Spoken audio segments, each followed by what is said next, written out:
Hi guys, welcome down to the Marriott Worsley Park here in Manchester, and it's a glorious day. However, it's extremely windy, and this video is about how to play a par 5.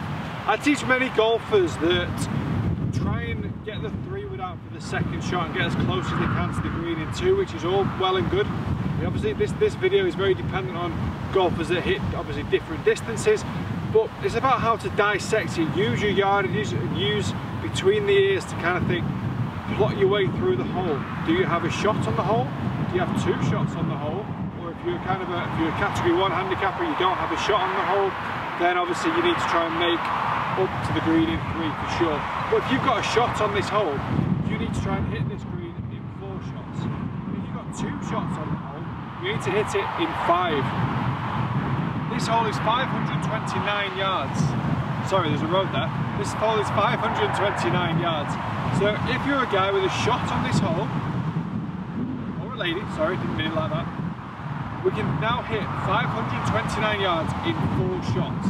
So we want to try and get the tee shot away, even if it goes 180 to 200 yards, you've still got 3 more shots to try and hit it around about 350 yards, which again, you can kind of do with even 3 7-irons.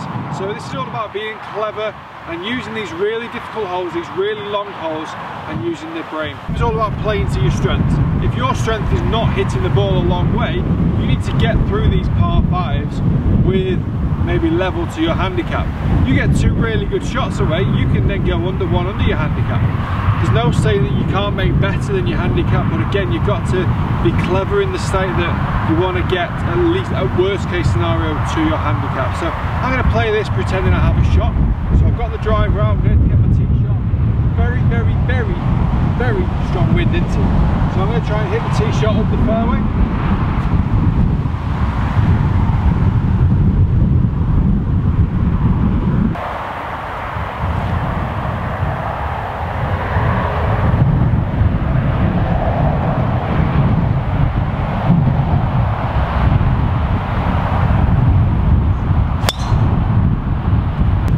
Okay, so I've managed to hit the fairway. I'm going to try and get onto this green in 4 shots. So I'm going to probably use two irons that I'm very comfortable with, that I'm very sure I can keep it in play, and then I'm going to rely on my short game. I might get up and down, but again, worst case scenario, I'm going to chip, 2-putt, I'm going to make my 6, and I have my shot back, and I'm going to be walking off that hole very happy. Okay, so one thing I do accept about this video is that I probably do hit the ball further than most 18 handicappers, or who I'm aiming this video at. So what I'm going to do to make up for that now is I'm actually going to use an 8-iron for my second shot, and I'm using that again just to kind of so it brings me no further than 150 into the flag. I'm probably going to need 2 of these, and then I'll probably need a chip on from there.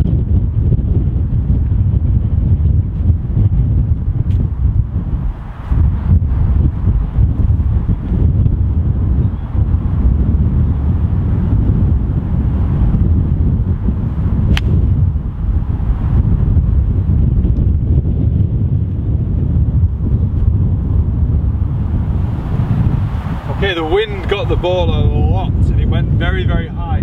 So it's probably going to leave myself at least 180, 190 into the flag. But again, I'm just going to use this again because I want you to get comfortable. Once you've got your tee shot away, I want you to use 2 irons that you feel very comfortable with to get as close to the green as you can. And then we're going to use the short game to get it onto the green.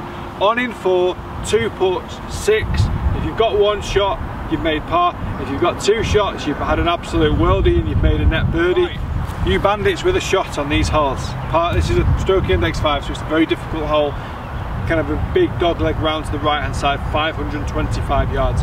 I've been urging you to kind of lay up with a club that you feel most comfortable. And we're still in a situation here, we've still got around about 180 to the flag. So again, your likelihood of not putting this onto the green, or putting this very close, is quite slim. You're more likely to put yourself into danger. There's lots of bunkers up the hole, so your most thing I'd urge you to try and do from this situation is to hit a club that you feel most comfortable with. So maybe grab a 6 or a 7-iron.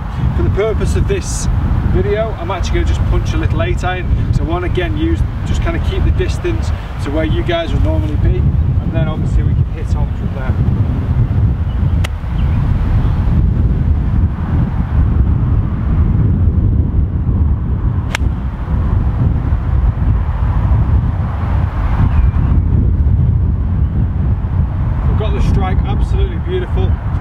to make the green, but I'm in absolutely no danger. I can chip up onto the green from there. Still got a chance of par if I chip it a putt, but I'm certainly going to walk off chipping it 2 putts from there. Okay, so we've made it up to the green, just short of the green for 3 shots. So we're here for net 2, and we've got plenty of green to work with, so we don't need to hit a high shot. If we need to hit a high shot, we'd need more loft. When we need to hit a high shot with more loft, we generally need more backswing. Again, this is going to cause some inconsistencies. What I would kind of urge you to do is grab a 9-iron, so we still get a little bit of height, so we can clear all of the fairway and get the ball onto the green, and then it can release up. I see a lot of golfers again use a 7-iron, which I'm not against, but I feel that if you need to land this ball too close to you, you can get a little bit too fidgety, you can get a bit wristy, you can thin the ball. Also as well, if you do strike the ball well, you're bringing a lot of contours into play. With the 9-iron, we can kind of land this, certainly into wind uphill, we can land this about halfway really. Maybe just short of halfway, and then just let the ball release from there. So I'm going to put the ball position in the centre of my stance, my weight forward, and my hands just forward towards the left thigh, and we're just going to take a little pendulum action. Not going to use too much wrists, but definitely not going to be too static. Going to allow the hips to rotate with the swing, let the shoulders and the hips kind of work together for this particular shot. I'm looking to land this around about a quarter of the distance onto the green.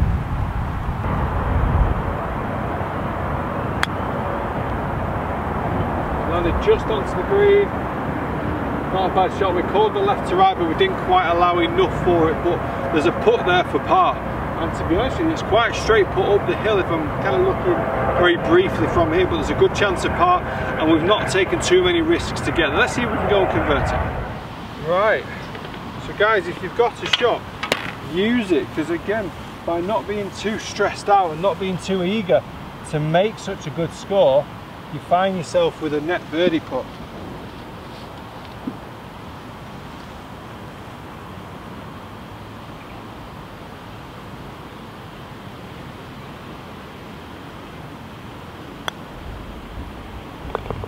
You made it. Listen, guys, it's not about me talking. It's not me talking about not being ambitious enough. It's talking about you being clever, using the mind, using your best shots to your advantage. Break the hole down into segments. I'm going to hit my drive to there, I'm going to hit 120, I'm going to hit 120 again, I'm now going to chip on, and I might have a chance of par just like we managed to do there. So guys, be clever, try your best to keep within your handicap, and then you've got a good chance of shooting below it. Let me know what you've thought. It's been a different video, not done one like this before, where I'm trying to put myself into the shoes of a golfer that's got a handicap shot on a particular hole, and how to dissect it. Be clever, and you'll still make really good scores. Guys, please do subscribe to the channel. Thanks very much for watching. See you soon.